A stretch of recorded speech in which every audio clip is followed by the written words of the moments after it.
Welcome back to the Talking Hedge, your cannabis business podcast. I'm Josh Kincaid. Beyond cash, the future of security in cannabis. Does your business need a security risk assessment? As the cannabis industry moves towards the mainstream, it may be time for growers, retail establishments, and laboratories to consider formal physical security risk assessments. These assessments provide a way to identify large-scale risks to a company, from criminal threats and supply chain tampering to consumer confidence and brand protection. They also address in-house issues like employee theft and inefficient practices that lower profits or increase costs. The key is finding ways to make a business safer while also protecting the culture that made it successful in the first place. Unfortunately, there's not one standard for security assessment across most industries. For some business owners, the security goals are simple, like meeting the local requirements necessary for licensing and permitting. But more developed industries know that security investing brings cost savings and safety benefits that can provide long-term protection for brands. The security standard in the cannabis industry is still evolving, with medical marijuana focusing largely on healthcare safety and security precautions, while the recreational market is still looking to define both its risk and security comfort zone. In this time of uncertainty, it's important to understand which parts of your business you don't want to change, particularly when focused on customer experience. A comprehensive security plan serves many purposes, including keeping employee and facilities safe, protecting financial transactions and product inventory, providing peace of mind to customers, and creating a stable business environment to support sustainable growth. If a business has been robbed or appears to have lax security precautions, customers start to wonder about their personal safety when visiting these establishments. They might also question the safety of the product itself. Once lost, consumer confidence can be nearly impossible for a small to medium-sized business to gain it back. Today, the industry relies on a complicated supply chain to be in compliance with state and most federal regulations regarding zoning, growth, transportation, delivery, and sales. Consistency and product safety are critical to the protection of individual brands in this market, as well as the long-term success in the industry. The complex regulatory framework makes this especially challenging. Even companies with established physical security programs are starting to request complete threat, vulnerability, and risk assessments as part of their cost of doing business. These assessments look at the general and unique threats, vulnerabilities, and risks to each cannabis-related business. This type of assessments helps to drive discussions around the security procedures and provides a much-needed layer of comfort to the business owner and the customer.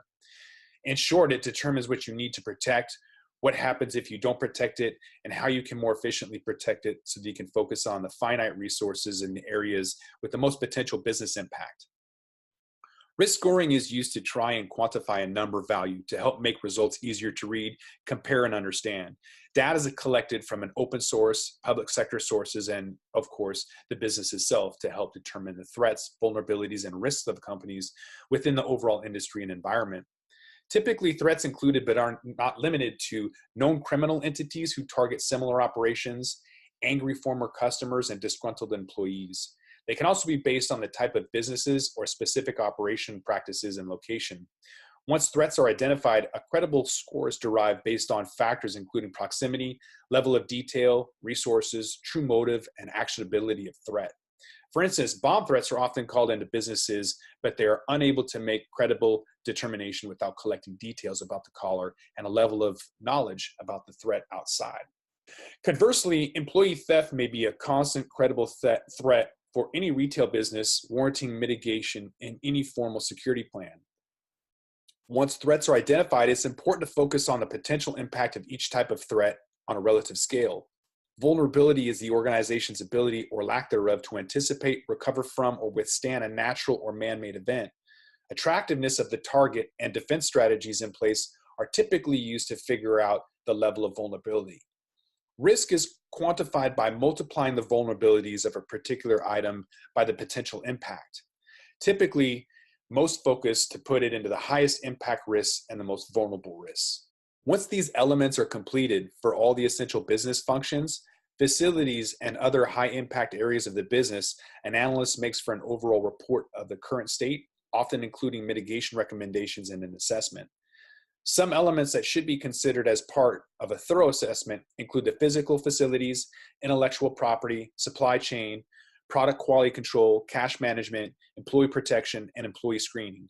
A professional assessment will also take into account the company's culture and expectations and any recommendations made. Many cannabis businesses are focusing on physical security models that allow for a relaxed customer experience, which for this market is nearly a cultural imperative, with controls for safety and security in place behind the scenes. It's the theme park model. Guests see a wonderful experience while the staff works tirelessly behind the scenes to make sure everyone is safe. As the industry grows, we'll see businesses continue to leverage experts to help them manage their supply chains, assess risks, and protect their facilities, people, and brands. Building higher fences, hiring one more guard, and adding more cameras may not be enough to mitigate the true risks in the industry faces now or in the future.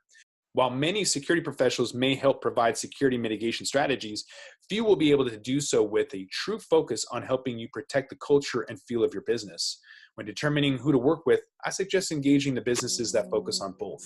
And with that, we're going to roll this one up. If you want to like and subscribe and share, please do. If not, I'm out.